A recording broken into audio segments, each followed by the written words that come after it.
Welcome. Sangeeta Bhalsingh या माझ्या YouTube चॅनलवर तुम्हा सर्वांचे हार्दिक स्वागत. आपण बोर्ड प्रश्नपत्रिका अभ्यासत आहोत.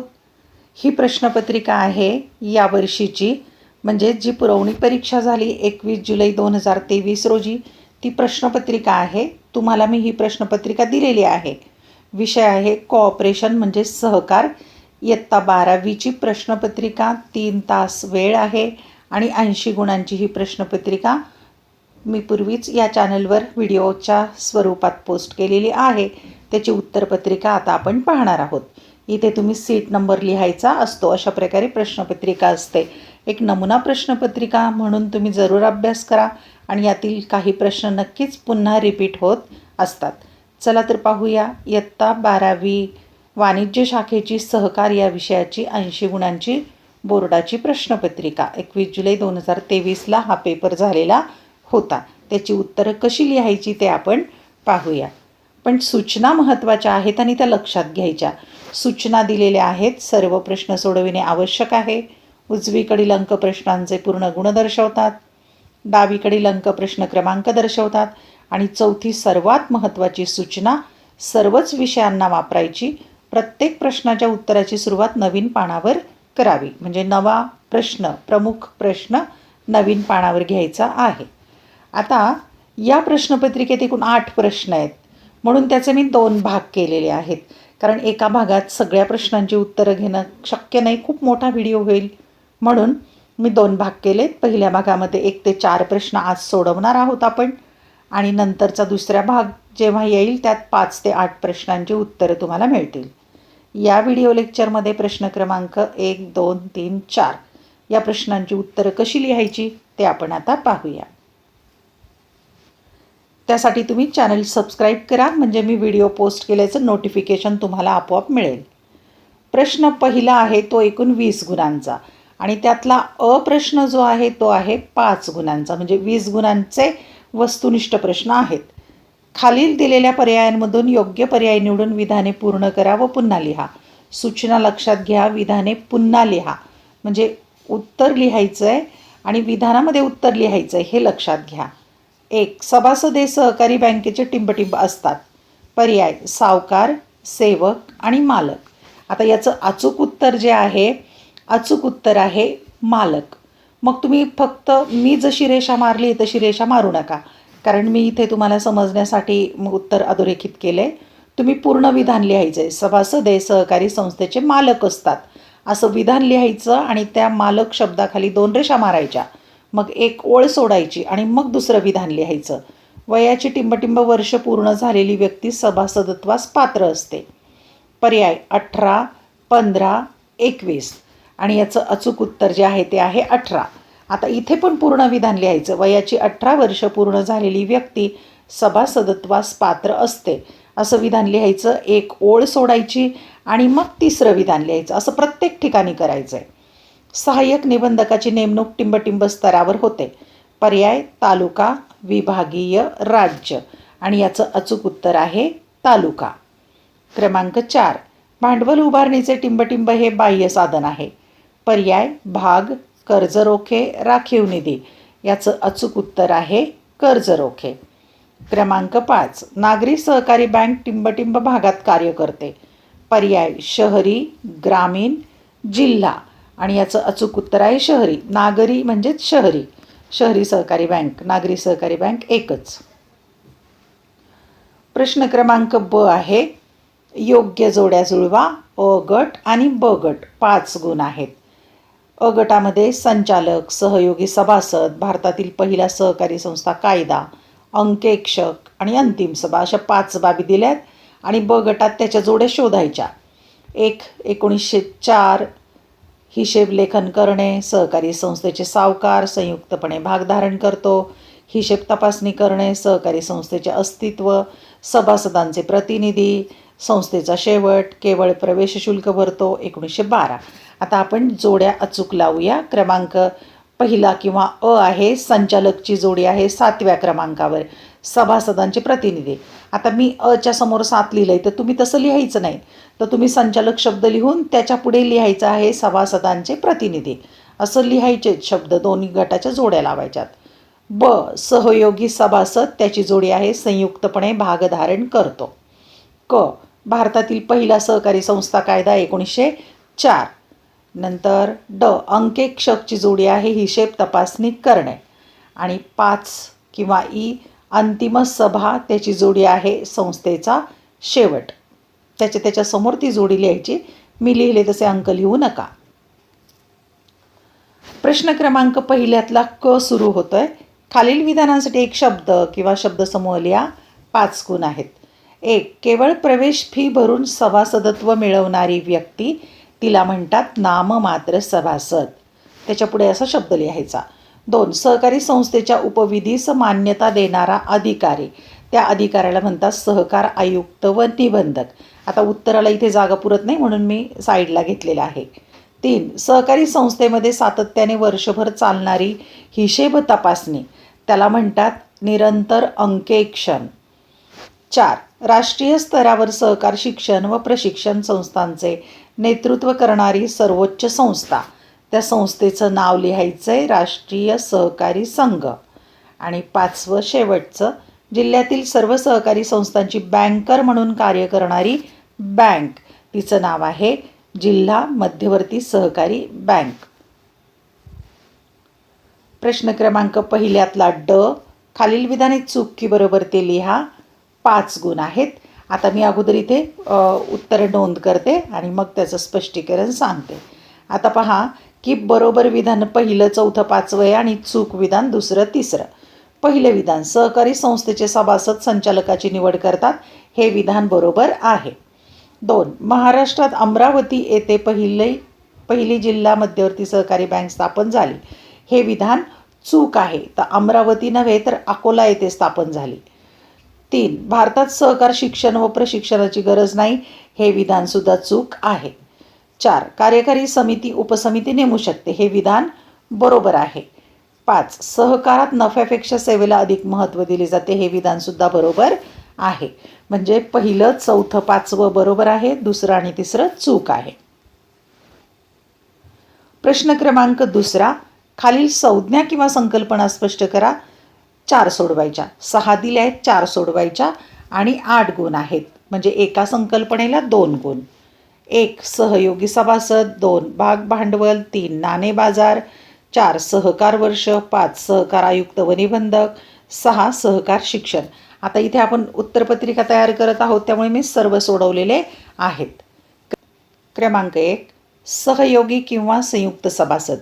सहयोगी सभासद म्हणजे जो सभासद इतर सभासदांबरोबर संयुक्तपणे संस्थेचा भाग धारण करतो, पण ज्याचे नाव भाग प्रमाणपत्रावर प्रथम स्थानी नसेल, असा सभासद होय. सहयोगी सभासद हा 2 किंवा अधिक व्यक्ती मिळून सहकारी संस्थेचे भाग खरेदी करतात. अशा सभासदांचे नाव भाग प्रमाणपत्रावर दुसऱ्या किंवा त्या पुढील क्रमांकावर असते.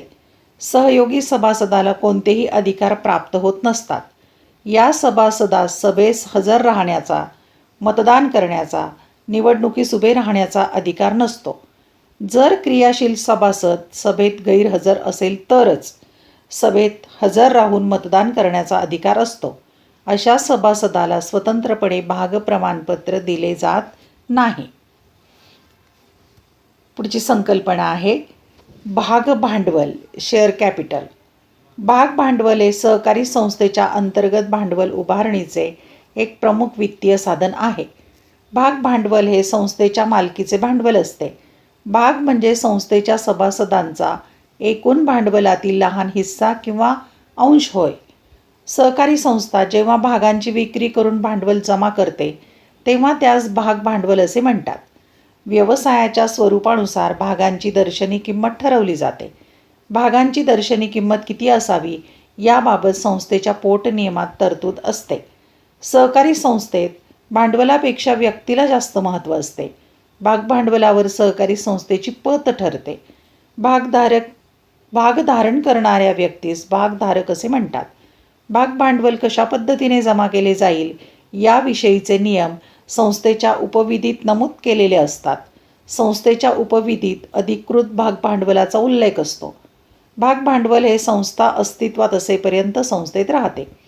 कलम 28 प्रमाणे कोणतीही व्यक्ती सहकारी संस्थेच्या एकूण भांडवलाच्या 1/5 किंवा ₹20,000 यापेक्षा अधिक रकमेचे भाग भांडवल धारण करू शकत नाही. यास राज्य सरकार, जिल्हा परिषद व पंचायत समित्या अपवाद आहेत.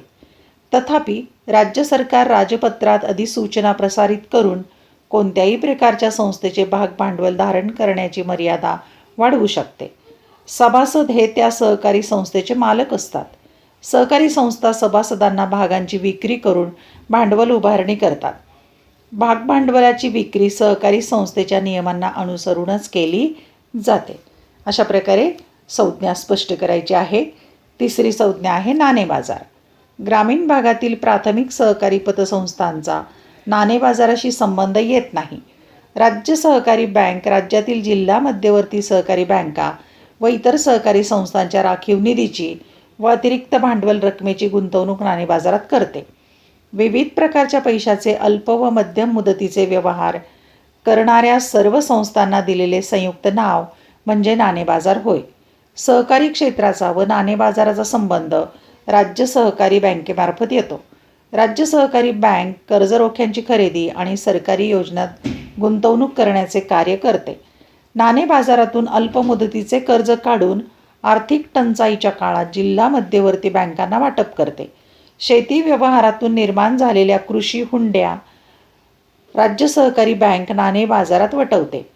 तसेच ग्रामीण भागातील सहकारी पतसंस्थांचा नाणे बाजाराशी संबंध प्रस्थापित करण्याचे कार्य करते. चौथी संज्ञा आहे सहकार वर्ष. महाराष्ट्र सहकारी संस्था कायदा 1960 द्वारे नोंदणी करण्यात आलेल्या सर्व सहकारी संस्थांचे आर्थिक वर्ष एक समान असेल.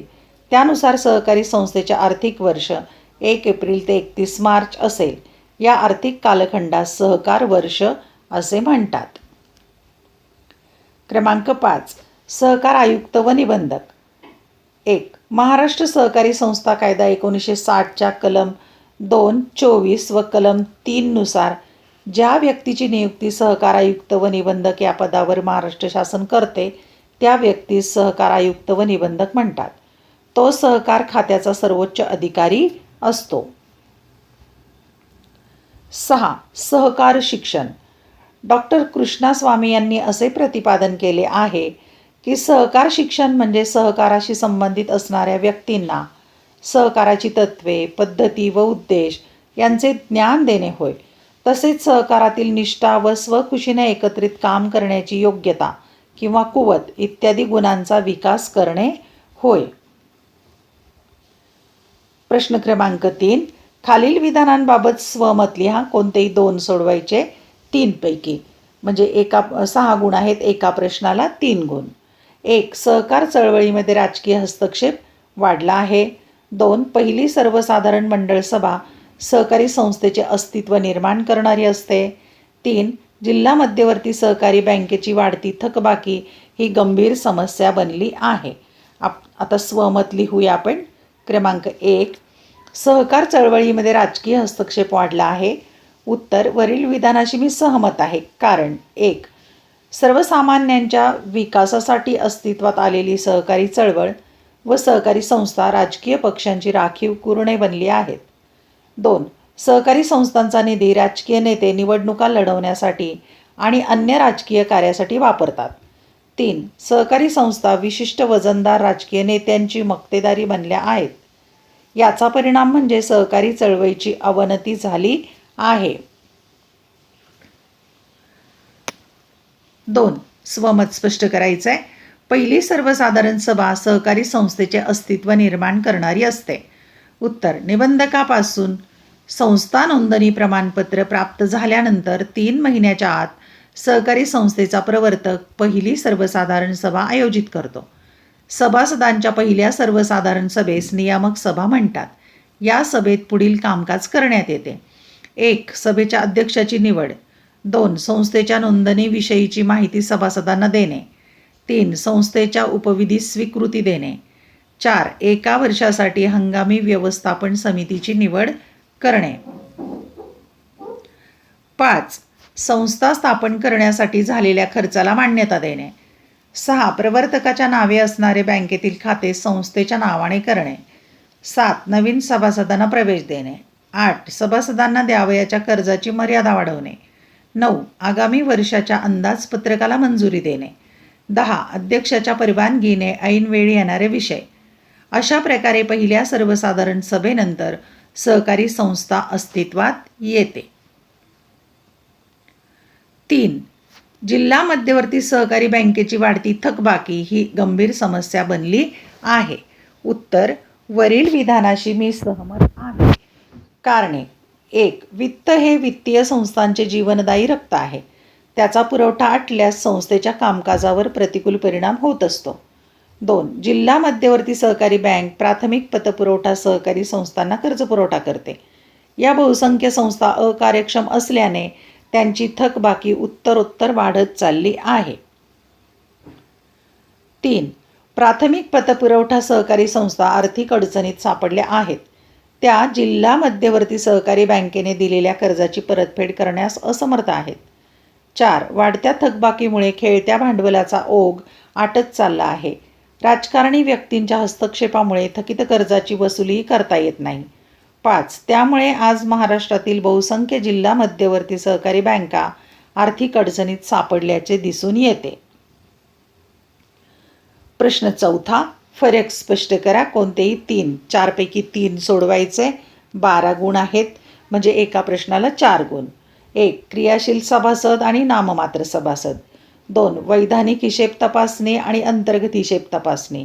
3. भाग आणि कर्ज रोखे. 4. नागरी सहकारी बँक आणि जिल्हा मध्यवर्ती सहकारी बँक. आपण फरक स्पष्ट करूया. क्रमांक 1. एका भागात लिहायचं क्रियाशील सभासद आणि दुसऱ्या भागात नाममात्र सभासद, आणि मुद्दे लिहायचे. असं एका मुद्द्याला 1 गुण असतो. इथे अर्थ लिहायचा. सभासदांच्या सर्व अटींची पूर्तता करणाऱ्या भागधारक व्यक्तीस क्रियाशील सभासद म्हणतात. सहकारी संस्था उपलब्ध करून देत असलेल्या वस्तू आणि सेवांचा लाभ घेण्याच्या उद्देशाने केवळ प्रवेश शुल्क भरून सभासद झालेल्या व्यक्तीला नाममात्र सभासद म्हणतात. दुसरा मुद्दा, भागधारणा. क्रियाशील सभासद संस्थेचे प्रवेश शुल्क भरतो आणि किमान भाग खरेदी करतो. नाममात्र सभासद संस्थेचे केवळ प्रवेश शुल्क भरतो, त्याने भागांची खरेदी केलेली नसते. फरकाचा तिसरा मुद्दा आहे भाग प्रमाणपत्रावर नाव. भाग प्रमाणपत्रावर प्रथम क्रमांकावर क्रियाशील सभासदाचे नाव असते. नाममात्र सभासदाचे भागांची खरेदी केली नसल्याने भाग प्रमाणपत्रावर त्याचे नाव नसते. चौथा मुद्दा आहे मतदानाचा आणि व्यवस्थापन समितीत सहभागी होण्याचा अधिकार. क्रियाशील सभासदाला संस्थेच्या पदाधिकाऱ्यांच्या वेळोवेळी होणाऱ्या निवडणुकात मतदान करण्याचा अधिकार असतो. तसेच निवडून आल्यास संस्थेच्या व्यवस्थापनात तो सहभागी होऊ शकतो. नाममात्र सभासदाला संस्थेच्या पदाधिकाऱ्यांच्या वेळोवेळी होणाऱ्या निवडणुकात मतदान करण्याचा अधिकार नसतो. व्यवस्थापन समितीवर निवडून येण्यास नाममात्र सभासद अपात्र असतो. दुसरा फरक आहे वैधानिक हिशेब तपासणी आणि अंतर्गत हिशेब तपासणी. पहिला मुद्दा लिहायचा अर्थ. सहकारी कायद्यानुसार संस्थेचे आर्थिक वर्ष संपल्यानंतर 3 महिन्याच्या आत जी हिशेब तपासणी करणे बंधनकारक असते त्यास वैधानिक हिशेब तपासणी म्हणतात. संस्थेच्या प्रशासकीय कार्याचा भाग म्हणून वर्षभर जी हिशेब तपासणी केली जाते आणि जी ऐच्छिक असते त्यास अंतर्गत हिशेब तपासणी म्हणतात. दुसरा मुद्दा आहे उद्देश. संस्थेची सत्य आणि वास्तविक आर्थिक परिस्थिती काय आहे त्याचे परीक्षण करणे. संस्थेचे आर्थिक व्यवहार सुरळीतपणे आणि निर्दोष व्हावे आणि त्यातील गैरव्यवहार शोधून काढणे. फरकाचा तिसरा मुद्दा आहे कोणाद्वारा. निबंधकाने नियुक्त केलेल्या आणि विहित पात्रता धारण केलेल्या अंकेक्षकाद्वारा केली जाते. संस्था कोणाही व्यक्तीची अंतर्गत हिशेब तपासनीस म्हणून नेमणूक करते आणि त्याच्याद्वारा निरंतर हिशेब तपासणी केली जाते. कोणाद्वारा नेमणूक. चौथा मुद्दा फरकाचा. निबंधक नोंदणीकृत अंकेक्षकाच्या यादीतून वैधानिक हिशेब तपासणीसाठी नेमणूक करते. संस्थेचे संचालक मंडळ अंतर्गत हिशेब तपासणीसाठी नेमणूक करते. तिसरा फरक आहे भाग आणि कर्ज रोखे. अर्थ. संस्थेच्या एकूण भाग भांडवलातील सभासदाचा हिस्सा म्हणजे भाग होय. भाग हे संस्थेच्या भांडवल उभारणीचे अंतर्गत साधन आहे. ज्या दस्तऐवजाद्वारा सहकारी संस्था आपण कर्ज घेतल्याची लेखी कबुली देते त्यास कर्जरोखे म्हणतात. कर्जरोखे हे संस्थेच्या भांडवल उभारणीचे बहिर्गत साधन आहे. 2. दुसरा मुद्दा फरकाचा स्वीकृती. संस्थेच्या नियमानुसार ज्या व्यक्तीस सभासद म्हणून स्वीकृत केले जाते त्यास भाग भांडवलाची विक्री करण्यात येते. संस्थेच्या नियमानुसार ज्या व्यक्तीने कर्जरोखे प्राप्त व्हावे यासाठी अर्ज केला असेल त्यास स्वीकृती मिळाल्यानंतर कर्जरोख्यांची विक्री करण्यात येते. फरकाचा तिसरा मुद्दा मालकी हक्क. भागधारकाला त्याच्या भागाच्या मालकीचा पुरावा म्हणून भाग प्रमाणपत्र देण्यात येते. कर्जरोखेधारकाला त्याच्या कर्जाऊ रकमेचा पुरावा म्हणून कर्जरोखे दिले जातात. चौथा मुद्दा फरकाचा उत्पन्न. भागधारक सभासदाला त्याच्या भागांवर लाभांश दिला जातो. कर्जरोखेधारकाला त्याच्या कर्जरोख्यांवर निर्धारित व्याज दिले जाते. धन्यवाद. व्हिडिओ लेक्चर जर आवडलं तर लाईक, कमेंट, शेअर जरूर करा. आपण भाग क्रमांक 1 मध्ये 1 ते 4 प्रश्न सोडवलेले आहेत. सहकार या विषयाची बोर्ड परीक्षेची प्रश्नपत्रिका ही आहे. त्याची उत्तरे कशी लिहायची ते तुमच्या लक्षात आले असेलच. पुढील व्हिडिओ लेक्चरमध्ये आपण भाग क्रमांक 2 मध्ये प्रश्न 5वा, 6वा, 7वा, 8वा सोडवणार आहोत. वाट पाहत राहा. तो मी लवकरच व्हिडिओ घेऊन येणार आहे. त्यासाठी तुम्हाला चॅनल सबस्क्राईब करावं लागेल, म्हणजे मी व्हिडिओ पोस्ट केल्याचं नोटिफिकेशन तुम्हाला मिळेल. इयत्ता 11वी आणि 12वी या दोन्ही वर्गांचे अनेक विषयांचे व्हिडिओ लेक्चर मी पोस्ट केलेले आहेत. ते पाहायचे असतील तर या चॅनलची एकदा प्लेलिस्ट पाहून घ्या. आवडलेले व्हिडिओ तुमच्या मित्रमैत्रिणींना जरूर शेअर करा. अभ्यासासाठी शुभेच्छा.